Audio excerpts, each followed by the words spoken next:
Hi, everybody. My name is Dr. Joseph Hammer, and my pronouns are he, him, his, and I'm a fifth-year assistant professor of counseling psychology at the University of Kentucky. Hey everyone, my name is Cheryl Kwok. I go by she, her, hers, and I'm a fourth-year doctoral program post-master's international student here at the University of Kentucky. And so Cheryl and I were talking about how there's some unique considerations that international students who want to study counseling psychology in the United States can think about when it comes to applying to programs, doing well in graduate school. Think about the pre-doctoral internship for those folks who are in a doctorate, like a PhD or a PsyD, and then think about job considerations and stuff like that. So we've kind of prepared some questions and some take-home points that we've identified as being salient, and so we're just going to kind of touch on all those things, and we hope that this will be helpful to potential students thinking about counseling psychology study as graduate students. So, yeah, where would you like to start? So I'm thinking, would we like to focus more on a doctoral program and sort of that journey towards that? Yeah. Okay. Yeah. So to give you a little bit of background about myself, I grew up in New Delhi, India. I only moved to the United States for my PhD about 3.5 years ago. So I did complete all my education in India. So that kind of gives me a more international perspective of moving halfway across the world for your PhD. So some things I do think to keep in mind if you're in a master's in a different country, definitely start racking up things like research experience. It doesn't need to necessarily be publications or presentations, but even just experience is very, very important, especially when you're applying, because that's one thing, especially being in India, where we didn't get a lot of opportunities to do research. So really expand your horizons beyond your degree that you're seeking and get as much of that experience, even just data collection or analysis, anything that shows that you were active in getting research. I think that's one of the biggest hurdles I experienced applying. And so that'd be like finding a professor who does research in an area that's of interest to you and trying to volunteer as a research assistant for them okay. Yeah. Any sort of research, really. And if you can get publications and presentations, great. Definitely do that. If your master's allows a thesis or some sort of research project that you can do, please take that opportunity, because the more research you're showing, the better sort of you present. And I think my experience was that you're competing with students who've had that experience in their undergrad or in their master's here in the U.S., so you want to present yourself as competitive as possible. So yeah, big emphasis on the research side. What about on the clinical experiences? So if we're talking about counseling psych PhD programs where it's a scientist practitioner program, so both the research experience and the clinical-ish experience, what about on the practice applied end? Yeah, definitely. Definitely important piece. I was really lucky to be in an applied psychology master's, so I had 2 years of fieldwork experience, which equals to about 2 days of practicum a week. What sort of things would you be, for those less familiar with like practicum or fieldwork, what did that look like on an hour-to-hour basis? So it would be a lot of observation, like shadowing another therapist who's also providing therapy. And then as you grow in your program, you typically start doing therapy yourself, and then you would be supervised both on site as well as in your program. So a professor from your own program would be your supervisor. One thing to keep in mind if you want your master's hours to count towards internship, which I've learned now, is keep track of them, first of all, even if your program doesn't, like mine didn't. So just keep an Excel sheet, put that on the cloud somewhere so you don't lose it, because emails keep changing, things like that. And try as hard as you can to get a supervisor, at least in your university, who has a PhD. So that they can count towards doctoral hours. Oh, is who will be the supervisor? Some appropriately licensed mental health professional, so that those hours can count towards your internship. Yeah, and so we're speaking about for those of you less familiar, when you get a PhD in counseling or clinical psych, same for a PsyD, which is another flavor of doctoral degree.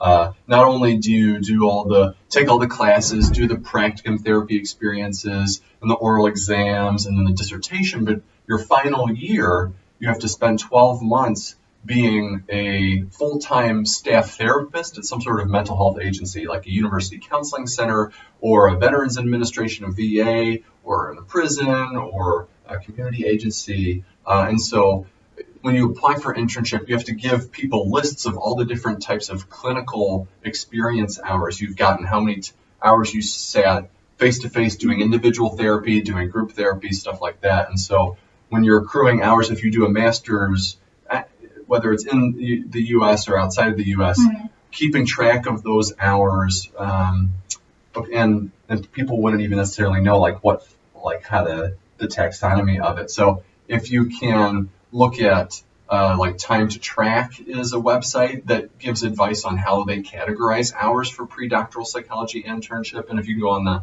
APPIC website, appic.org, they have advice about how they have this taxonomy and different flavors of clinical hours. So if you can count them using that formula, it'll be better. And once you've counted them over the course of the semester, before you go, have that individual on-site supervisor or someone in the program sign off. So you present like a summary sheet to that professor or the program director or whatever, and they say, yes, indeed, you did accrue these hours. As my official capacity, I'm saying this is true, so that the student can bring that with them to the doctoral program. And so the director of clinical training, which is one of the things I do here, is I can see this thing that was signed off by an official person at the prior master's, and I can say, okay, I can vouch for these hours. They seem official. We're not just taking the student's word for it. Someone signed off on it. So, yeah. Yeah, definitely get that done as soon as possible. I definitely left it more later. And then when you're trying to communicate with your home country, with time difference and all these other things, it gets a little more complicated. So I didn't know about that before coming here. So just definitely keep that in mind, because it bumps up your application tenfold. I think being able to show, so I accrued about 500 hours in my doctoral programs, somewhere between 500 and 600, but I also accrued 400 hours during my master's. So showing 500 hours of experience versus 900 hours of direct client contact experience, I think helps my application be far stronger. And when we talk about those 400, 500, those hours, that's number of hours spent in a room doing direct service to clients. And those are the most valuable type of clinical hours. There are other categories like how many hours you spent receiving supervision, like being in a room talking with a boss about the work that you're doing, or support hours like note taking and stuff like that. Those are also counted, but they're much less important than these direct face-to-face hours that Cheryl's talking about. Yeah. And keep in mind, you may not have done therapy, you may be still observing or shadowing, but all that kind of falls under, because you were in the room, you directly experienced what a real human was bringing their problems to that space. Yeah, they have a flavor of hour called like observation or co-therapy, if it's co-therapy. Yeah. So if you can try to get, and I know a lot of programs in across the world may not have opportunities to get practicum hours. So I definitely recommend using your summers and your winter breaks, things like that, to you have to be kind of active about it and go and find a supervisor and find a site who'd be willing to allow you to either shadow or even perform some therapy, depending on your level and which place you are in your development and your education. So however we can do it, however unofficial or official, just getting experience doing therapy-ish things or helping people, applied experiences, helps build that clinical side of the CV to be competitive for PhDs in counseling. Absolutely.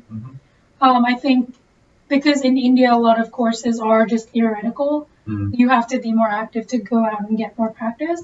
And unfortunately, theoretical won't cut it in the competitive atmosphere of when you're applying for about 5 to 7 seats in each university. You want to bring something special, something that you have that every other person applying doesn't have. And what what are some of the strengths that international students bring in terms of how can their international student status be a strength to the typical counseling psych PhD program? Absolutely. I think being an international student is actually a huge strength. And to me, it was one of the reasons I think that I got in, is just because counseling psychology, especially, and just the field of psychology is moving towards a more culturally diverse field, that what international students bring is that perspective that goes beyond what is present in the United States. We look more closely at cultural aspects that influence lived experiences. Our research interests are far more diverse because we've had experiences that are very specific to our culture. And so because our interests are rooted in that, we bring those interests and diversify the research repertoire that's here. And also the different types of methodologies that you use in India are different from what you use here. And or not just India, but any other country. And so taking, say, an assessment that's been modified for your country and showing that you've used them in research or in your practice can show, again, diversity because there are so many people from different countries here. So you being able to, for example, I can speak Hindi fluently. So being able to sell that as if you ever have clients who need to have therapy in Hindi, I bring that to you as well. Because the number of students and the number of just individuals growing in the United States who speak a different language is vast. So all of these are huge strengths that I think counseling psych programs especially are really looking for nowadays. So to hear some of the key things you're saying, that if you speak another language in terms of serving clients, in terms of being able to translate instruments or develop connections, in terms of research collaborations with folks in the home country are possible. Having that international perspective that transcends for plenty of researchers and counseling psychologists and other people in the United States. They may be mostly thinking in terms of the national landscape, and sometimes that can be a box where we get stuck in thinking about race in terms of like a United States specific perspective, and it can be really healthy for a program for the people in there to have that more internationalized perspective being added to the mix. Most definitely. What else in terms of applying as an international student is unique and important to know? I think just keeping in mind that all your paperwork will take 10 times longer if you come from a country that does not use English as their first language. So you have more tests that you have to take. For example, the test of English as a foreign language, or the IELTS. I can't remember what it stands for. You have to take one of those. You definitely have to translate all your transcripts. If they're not in English, you have to get them translated by a company here in the United States. So that, I think it's called WES, or there are different websites that do that. Another thing to keep in mind is your GPA is not always a 4.0 system like it is here in the United States. None of mine were. So finding out whether they want you to translate both your master's and your undergrad, just your undergrad, it depends college to college, university to university. So you have to pay for all of that to get done. So I think financially, it's a larger burden for international students because you have the TOEFL exam or the IELTS exam, which costs somewhere $200, plus translating your transcripts into English, plus translating your transcripts into 4.0. So keep all that in mind, that it does cost more money. Yeah, so transcript stuff, test stuff. I'm assuming in terms of like access to taking GRE, is there any funkiness with that, or is that pretty straightforward internationally? I would say if you live in a smaller town or not close to a big city, you may not have access to a GRE center.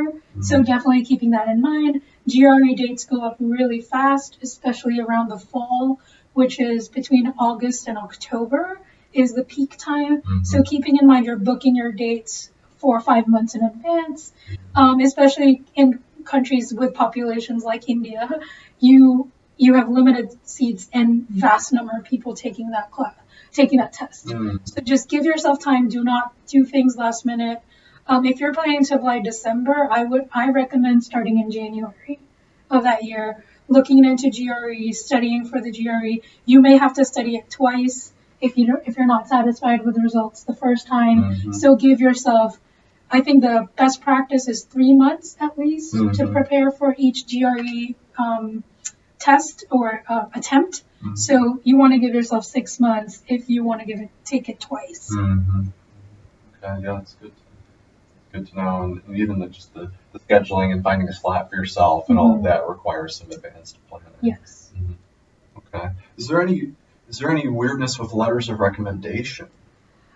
Not that I know of, as long as they're professors from your undergrad, preferably from your master's if you're coming post-master's. So really try to get diversity in who you're getting as your letter of rec.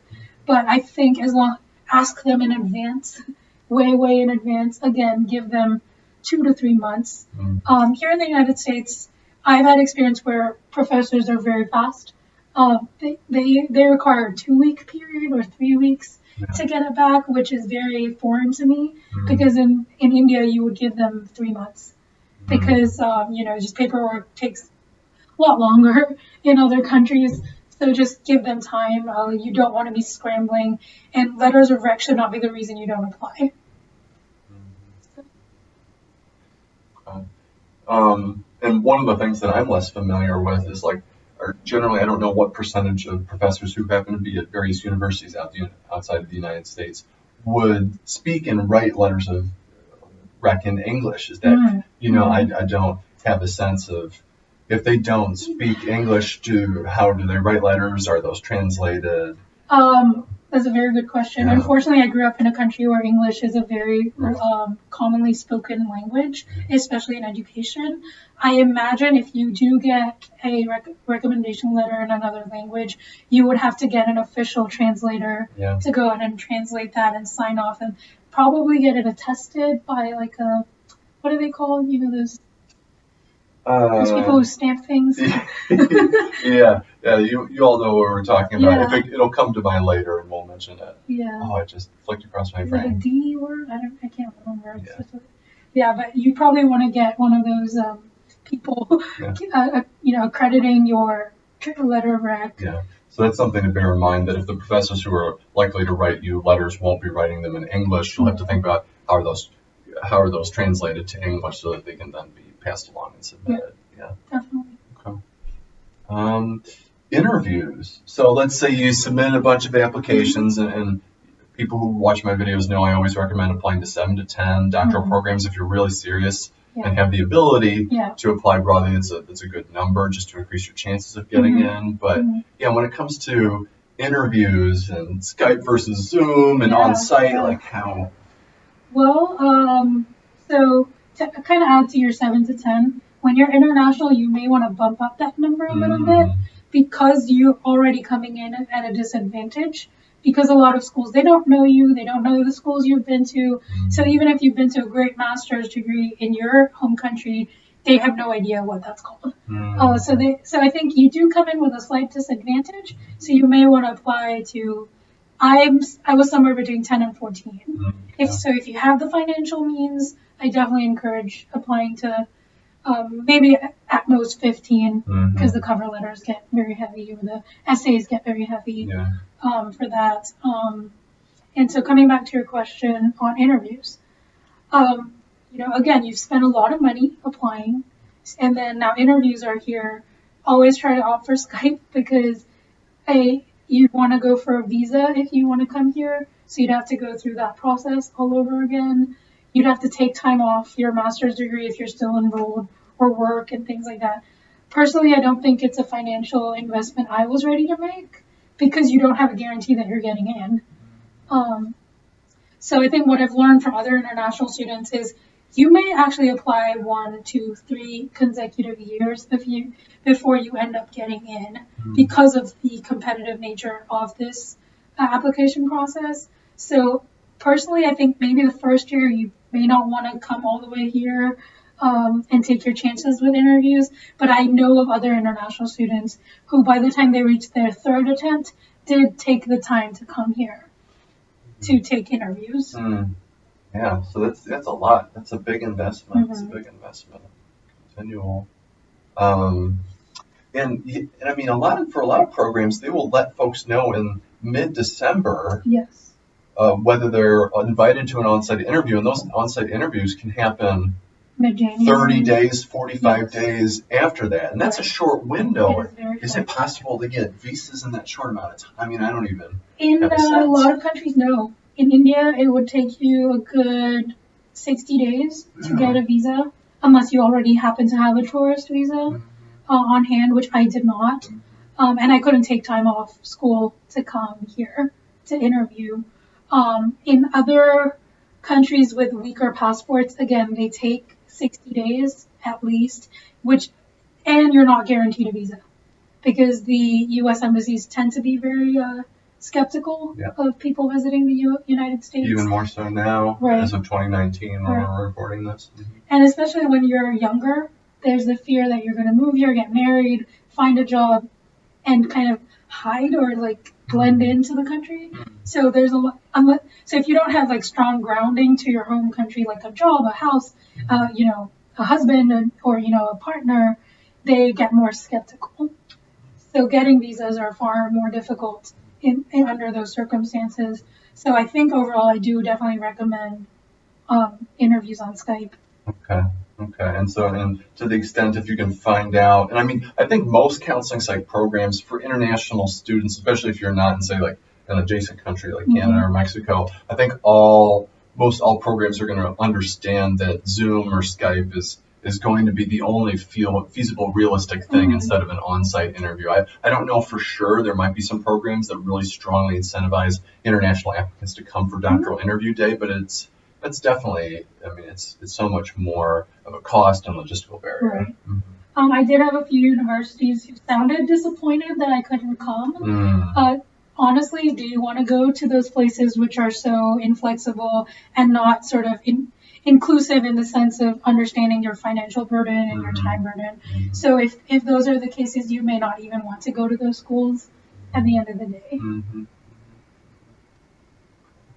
there anything else about applications or interviews?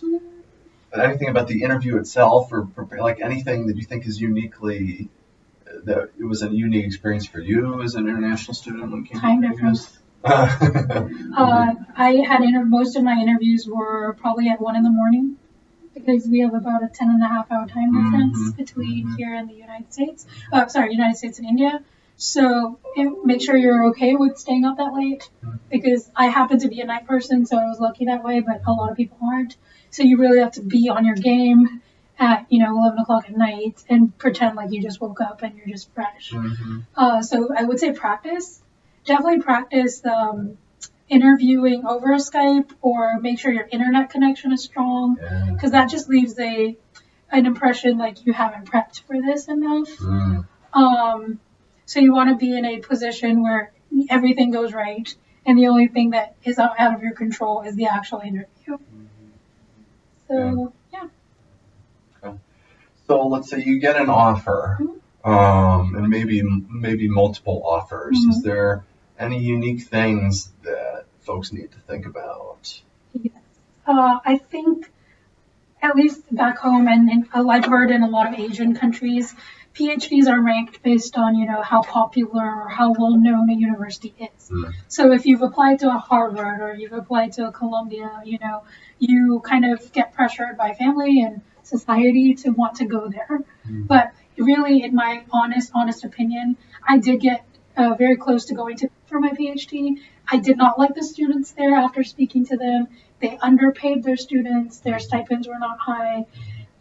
Their professor was good, but I feel like the professor here had more experience in the field that I wanted to get into. So don't get taken in by rankings. Do not get taken in by, the reputation of a place. Go to a place which has the professor you want to work with, where you're going to get experience in the research field that you are passionate about. I think that's very, very important to consider. And always consider, once you've spoken to students, definitely speak to students over Skype. Do a couple of Skype interviews, at least with current students. That was the crux for me, because once I spoke to students here at UK, at the University of Kentucky, that really cinched it in. I decided University of Kentucky, despite it being in a smaller city, despite it being in Kentucky and not well known, I chose it because the students were very supportive, very non-competitive, and had all the things that I was looking for. Whereas speaking to students in it, I was very intimidated. They were not very friendly, and I was very clear that I didn't want to go there. So you've picked your institution, and now it's time to pack up and head to the States and get settled in that new city. And I mean, what comes to mind? What do you really want to share with folks around that? Yeah, those are very standard things for all international students, not specific for counseling psych. So I'll keep it brief. Yeah. Apply for visas at least 2 months before. As soon as you get your I-20, make sure you're applying for that visa interview, get all those things. Give yourself time. Don't do anything last minute. Don't book your flights till you get your visa. It doesn't make any sense because sometimes your visas get delayed and then you waste money on a flight. Other than that, very standard stuff for coming here. But they could find it other places on the internet. Absolutely. Yeah. Okay. So classes, there's orientations happening, classes are starting or about to start.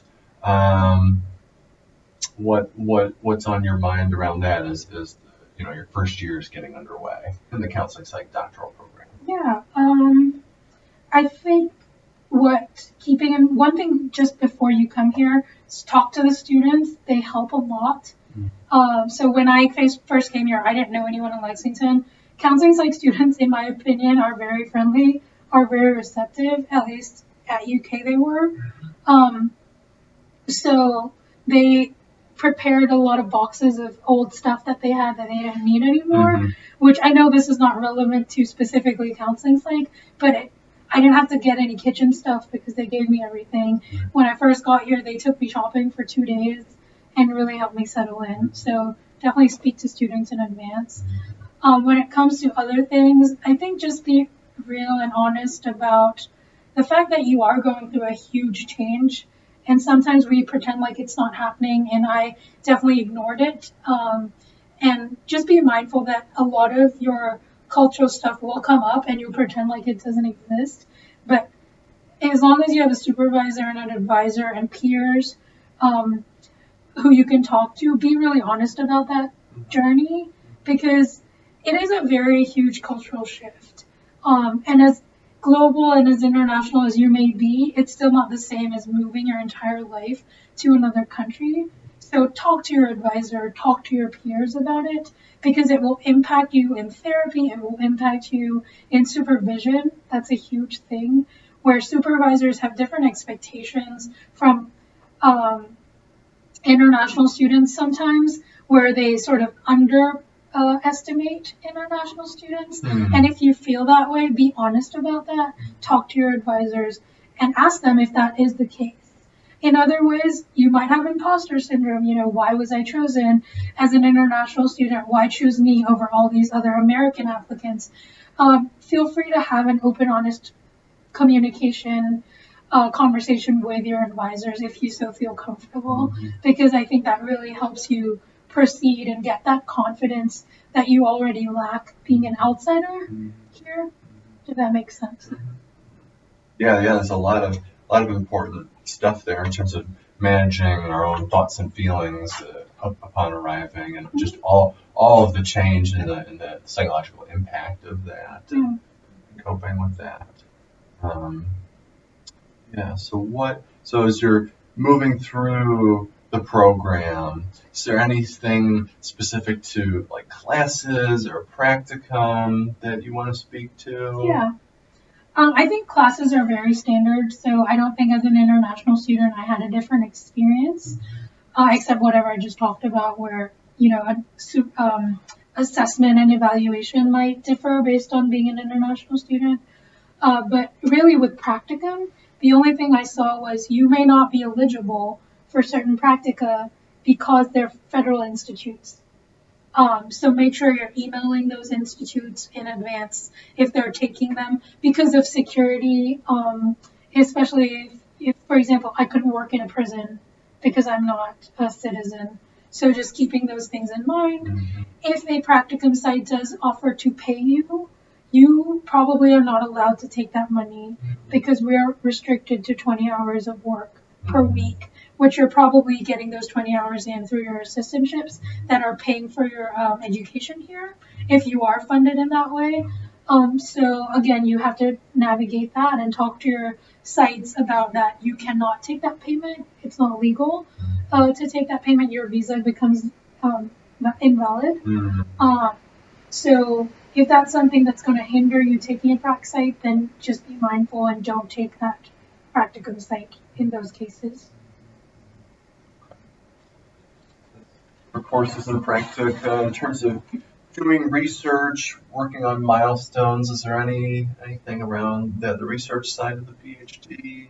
IRB is the only thing that comes to mind. That's a very different system. So back in India, we don't have governing bodies like IRB to help us through research. So just keep those things in mind, that those are additional red tape that you have to go through that you may never have done before. Again, reach out to other students, reach out to other faculty, and helping you guide through that process. Yeah, ideally, faculty and students should have templates that you can adapt from for filling out IRB applications and getting approval. For sure. So getting later in the doctoral program and thinking about applying for internship, which is where you're at in the thick of it. Yeah. So what's been salient around that? Yeah. So I think, as I said earlier, get your hours sort of figured out from your master's early. Do not leave it to the last minute like I did, and then I panicked. But I got everything in, but still just make sure you do that. Other things to keep in mind, if you are interested in sites across the United States, just be mindful that certain sites are only open to United States citizens, and look at that early. I didn't look at that over the summer. I only saw that at the beginning of the fall, at which point I'd already picked some sites and then had to take them off my list because I was not eligible for them. So keep those things in mind. Is there, and when you're using the APIC website with the directory of sites, is there some, because you can search by criteria, is there a filter where it can filter, or is it not that easy? No, there's no actual filter for being a citizen or not. However, once you go to each site, you can scroll down, and then they have an eligibility criteria, which says, do you need to be a U.S. citizen? And they will say yes or no. Oh. So you have to actively go and read that, which is why I missed it. So definitely keep those in mind. Not to say there aren't plenty of sites available. I would say it's usually prisons and VAs. And the reason being is they're federal institutions. And so they're linked to this, higher security level, which is why we're not allowed to work. And because you're being paid in your internship, that's an added sort of security issue related to internship. Whereas I did do a practicum during my 4 years here at a VA because I was not being paid. And so I did not need to be a U.S. citizen. So I think anywhere which needs a background check and is a federal institution is probably something which will need a U.S. citizenship. Is there anything else related? I know most of the rest is now future-oriented, less personal experience, but is there anything about the rest of the internship process? Not particularly. Just I think keeping in mind that once you get an internship, be mindful about which visa you're using on your internship. So, and this is information I only received here because we had a multicultural course, which happened to bring an international professor as a speaker and who gave me that data. So do this research early. Is when you're here in the United States, you're on an F1 visa. And once you complete your degree, you get a 1-year extension of that visa called an OPT, which is something like an optional something, I can't remember the full form.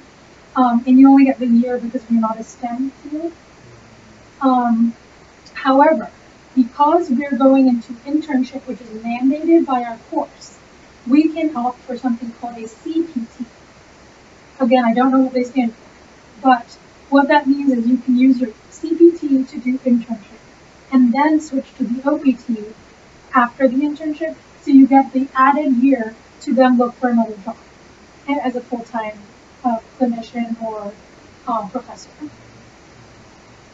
Yeah, very complicated. It is very complicated.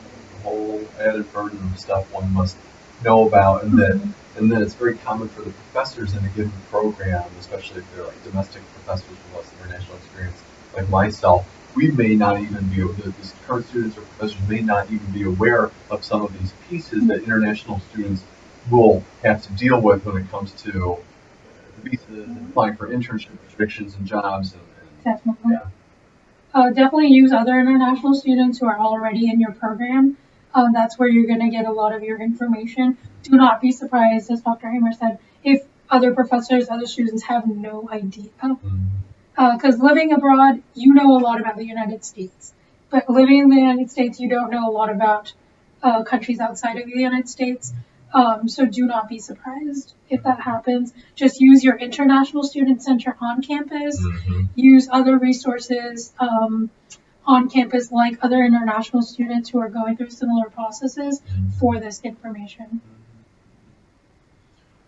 Is there anything else related to next steps, thinking about jobs, thinking about staying in the States versus home country or elsewhere? Yeah. So I found out today that if you are applying for a professorship at a university, you do not go into the lottery system. And so let me tell you more about that. So once you've graduated and now you're looking for a job, and so you're looking for a full-time position, and so you have to look for a employer which will give you sponsorship for your H-1B visa. Your H-1B is your work visa. And now the difference when you apply for an a professorship is that you do not go into the lottery system. In other fields, even if your employer sponsors your H-1B, you then get put into a lottery, and that has nothing to do with your credentials, has nothing to do with who you are. It is a literal random sample where they will pick people and give them an H-1B visa. Being a professor, you don't have that. So you don't have that extra burden. But I believe if you do want a clinician position, you probably will have this extra burden. If you want to work for a think tank or any sort of research institute outside of a university, there's a high chance that they may need you to be in that H-1B lottery. So just those are things to keep in mind. If professorship is something you're really looking at, this is the added advantage with your visa. Yeah, I wonder what the chances are, and I'm sure it varies year to year and whoever is currently in the political establishment in this country. But yeah, I wonder what percentage of folks who enter that lottery can expect to get that. I believe nationally it's somewhere between 16 and 70% every year get their visa. 16 to 17 or 60 to 60? 70. Okay. 60 to 70. And you do get, I think, 2 chances. Or I believe as long as your OPT is valid, you can still keep applying to the H-1B. I'm not very clear on that because it differs from program to program, like credential to credential, like master's to PhD. It sort of varies. So definitely do your research on that. Man, so much. It is a lot. So much. So we've kind of gone through the timeline. Is there any other? I'm going to take a look at my notes up here and see if there's anything. But is there anything else that you had noted or that we haven't had a chance to name or to speak to? Very standard things that I can think of is just your taxes will be different as an international student. So keep those in mind. If you do not speak English as your first language, you may be required to take English as a second language to facilitate your teaching, because as a graduate student, you might be a teaching assistant. You might, even in therapy, I'm not sure if sites require English proficiency. I don't think so. I mean, generally, so when it comes to, like, from a professor's perspective, anyone we might want to accept into the program, we generally need a baseline level of proficiency such that they'll be able to learn how to do talk therapy with a native English speaker. Because in therapy, the language used in therapy, I was recording another video about this, it uses a lot of terminology that's not a part of like everyday conversational English. And so it's more demanding. It kind of requires a higher TOEFL, so to speak. And so there's some added difficulty with kind of meeting that criteria, because we want to make sure that if someone comes here, they'll be able to learn the therapy techniques and stuff, and to be able to have conversations and to have clients feel like the client is heard and understood, and vice versa. And so I think prac sites are kind of a natural extension of that any given prac site will be caring about that. And while counseling site faculty may be a little bit more culturally sensitive on average, then there might be a few prac sites where it's folks who necessarily don't share some of our values or perspectives around inclusivity. And so some prac sites may be even more stingy with their informal requirements for language proficiency. So when you come here, there are options to get ESL classes for free. So if that is something that you do struggle with, I really encourage you doing that. Another reason is... And who offers those? The university. Okay. The university, typically. Most universities will offer ESL classes for free to students. Another thing to keep in mind where ESL can be useful is that therapy is a very nuanced conversation where you're incorporating a lot of American culture into the conversations that you have.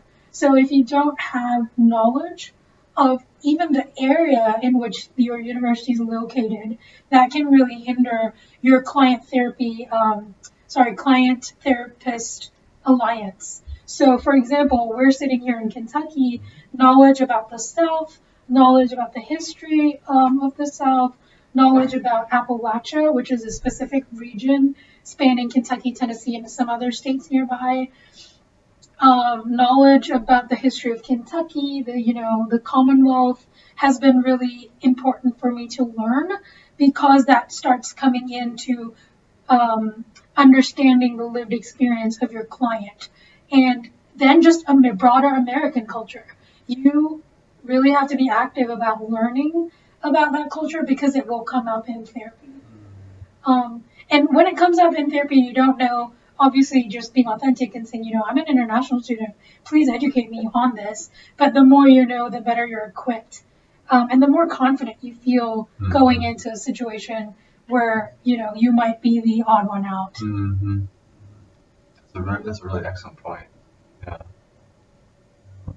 Other things that you wanted to speak to? I guess the only thing I would add to that is just like cultural words, like pronunciation can be very important. Is, we use y'all a lot here in Kentucky, or certain sayings that are very specific to your region. You will not understand what they mean until you ask people. So just be mindful that there are certain restaurants that are, called other than their names. For example, B-dubs is Buffalo Wild Wings. I had no idea what that was. And if a client brings that up, you will kind of look at them like, I don't know what is a B-dub? Right. And you may have even eaten at that restaurant, but have no idea that's what it's called.